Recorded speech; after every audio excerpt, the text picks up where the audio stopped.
जो ईश्वर वाचक, राम, अल्लाह, गॉड आदि कुछ भी कहो, ये बड़ी अच्छी बात है। मनुष्य को मालूम पड़ता है कि वह जो कुछ करना चाहता है उसके सभी कार्य बन नहीं पड़ते और स्वतंत्र नहीं है। कोई महान शक्ति उस पर शासन करती है। वही महान शक्ति परमात्मा है।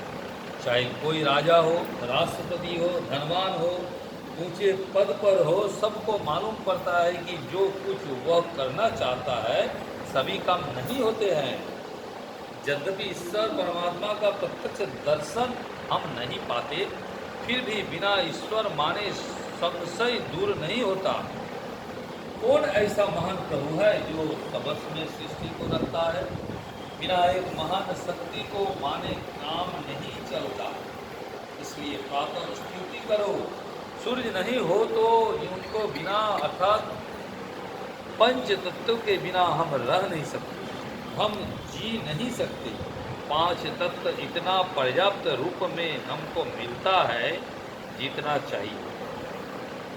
वायु के बिना, सूर्य किरण के बिना हम जी नहीं सकते। बिना मूल्य का मिलता है।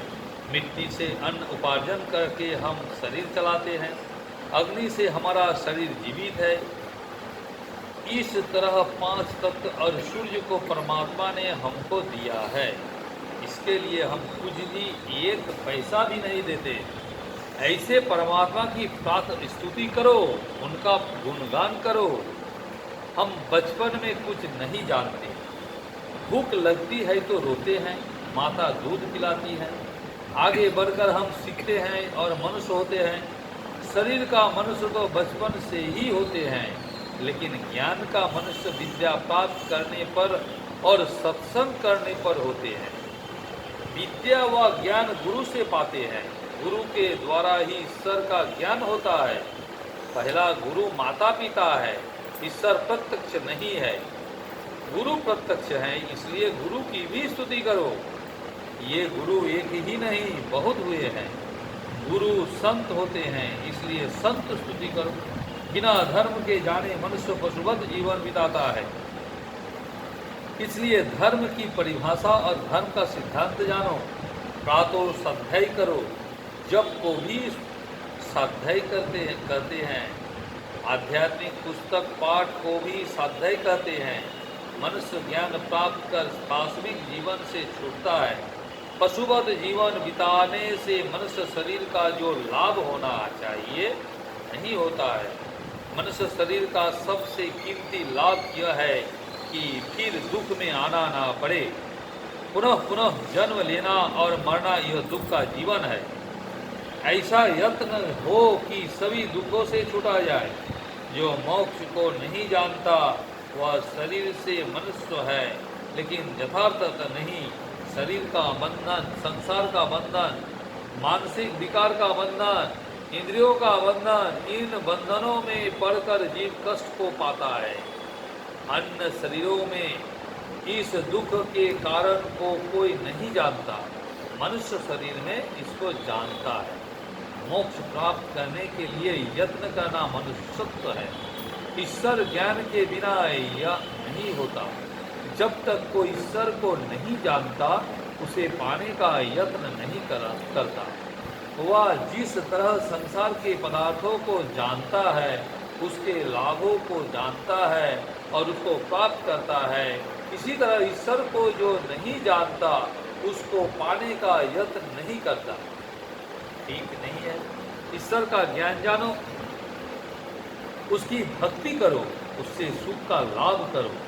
परमानंद नित्यानंद को लाभ करो। जब तक ईश्वर का ज्ञान नहीं हो तब तक सुख नहीं पा सकता। इसलिए ईश्वर की ओर अपने को ले चलो। गोस्वामी तुलसीदास जी दोहावली में लिखते हैं, ये निर्गुण नयन ही सगुण, रसना राम सुना, मनहु पुरठ संपुट लसग, तुलसी दलित लराम। इस दोहा में एक शब्द निर्गुण और दूसरा शब्द सगुण आया है। इन दोनों को जानिए। जिस प्रकार अग्नि का गुण दाहक है, उसी प्रकार तीन स्वभाव है, रज, सत, तम।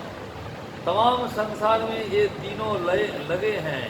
84 लाख योनियों में से कोई हो, सूर्य तारे चंद्र सभी में ये तीनों गुणों लगे रहते हैं। उत्पन्न होता है, कुछ काल ठहरता है, फिर उसका विनाश हो जाता है। ये संसार 3 गुणों से बना है। 3 गुणों से युक्त को सगुण कहते हैं, निर्गुण कहते हैं, जिसमें ये 3 गुण नहीं है। निर्गुण कहने से 1 का और सगुण कहने से 2 का ज्ञान होता है। पंच विषय गुणमय है। 5 तत्व 5 विषय से युक्त शरीर गुणमय है। इससे जो युक्त होता है उसको सगुण कहते हैं, और जो नहीं युक्त होता है उसको निर्गुण कहते हैं।